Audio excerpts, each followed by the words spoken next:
Non, j'ai déjà répondu à cette question. Je ne pense pas un jour revivre en France. Après, on ne sait jamais de quoi demain est fait dans la vie. Mais je ne dis pas que je vivrai toute ma vie à Dubaï. Pour l'instant, j'y suis très bien. Mais en tout cas, je ne pense pas revenir en France. Peut-être d'autres destinations, d'autres aventures. Mais je pense pas. Voilà, la France, j'adore être là l'été. Pourquoi pas aussi pour les Noëls, tout ça. Mais pas pour y vivre. Voilà, j'aime bien que mes enfants ils aient une scolarité à l'étranger.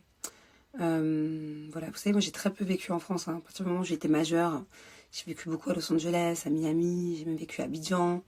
J'étais aussi pas mal de temps au Maroc. Euh, j'ai beaucoup vécu à Dubaï aussi à l'époque. Donc voilà, moi, après mes 18 ans, je suis très très peu restée en France. Donc j'ai pas l'habitude de vivre en France, sauf quand j'ai rencontré Julien et qu'on est resté du coup vivre à Marseille de 3 ans. Mais c'est tout. Bah, ça dépend quel genre d'endroit, mais moi j'adore. Oh, toutes les villes entre justement Cassis et Toulon, j'adore. Moi, c'est vraiment ma zone préférée, quoi. J'adore Cassis, j'adore Bandol, Sanary, j'aime beaucoup aussi, tout ce qui est marché de nuit, marché même le matin. Saint-Cyr, j'aime beaucoup le petit port. Voilà quoi. Ouais, j'ai fait un peu le tour des villes que j'aime bien, même les petits villages plus hauts. Non, c'est vraiment ma zone préférée du sud. Après, j'aime beaucoup Saint-Tropez aussi. Mais moi, je suis très entre Cassis et Toulon. T'as exactement donné la position géographique de mes petites villes préférées. Et il y a beaucoup qui m'ont demandé cette robe.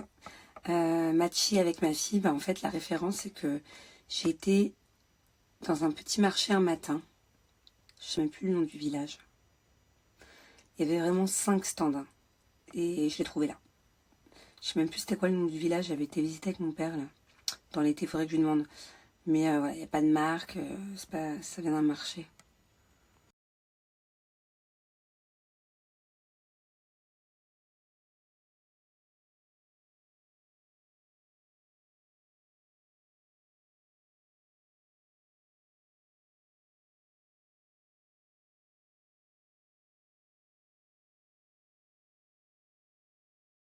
Ah bah le parcours et l'évolution avec mon mari, ça a été les montagnes russes. Hein. Franchement, la première année, ni lui ni moi, je pense, ne pensions qu'on allait finir mariés avec des enfants. Faut savoir que au début, je m'attendais pas du tout à tomber amoureuse de Julien. Voilà, dans les aventuriers. En fait, je pense que c'est le fait d'avoir été en survie, d'avoir été en binôme avec lui, le fait d'avoir vraiment crevé la dalle avec lui et dormir même le sol pendant 3 semaines. C'est vraiment une expérience assez dure et d'un autre côté très enrichissante, je dirais. Je pense que c'est ça qui a fait que je tombe amoureuse de lui. Si on s'était connus dans un autre contexte ou dans une autre télé dès le début, comme si au lieu de faire les aventuriers, j'avais commencé avec les Marseillais, je suis pas sûre qu'on en serait là où on en est au jour d'aujourd'hui. Peut-être que ça, on se serait mis ensemble, je serais tombée amoureuse, mais ça aurait pas marché.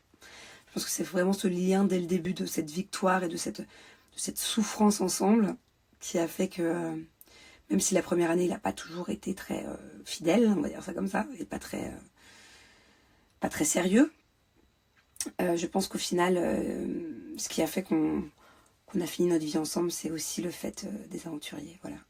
Donc je trouve que notre évolution est quand même très belle. On est vraiment passé par des hauts et des bas, au début déjà.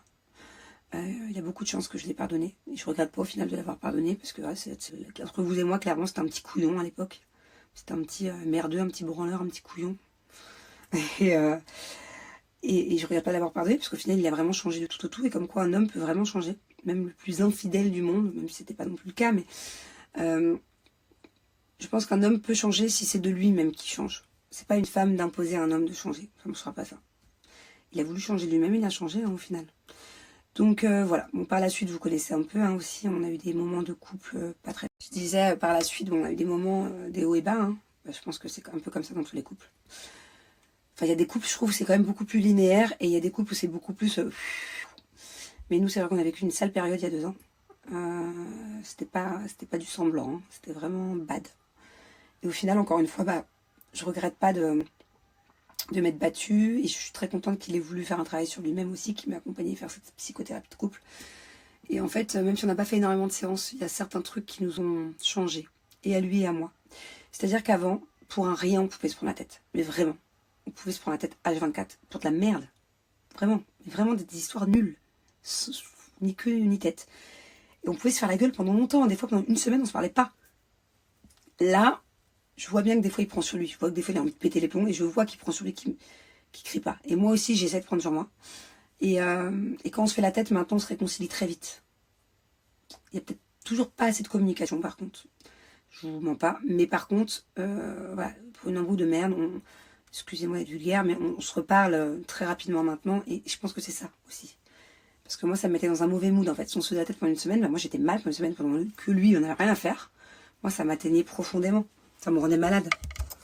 Allez, je réponds à une dernière question. Promis, je réponds à plein d'autres demain. Mais les photos des Iris, en fait, c'est une franchise. Donc, nous, on a été dans celle de Toulon.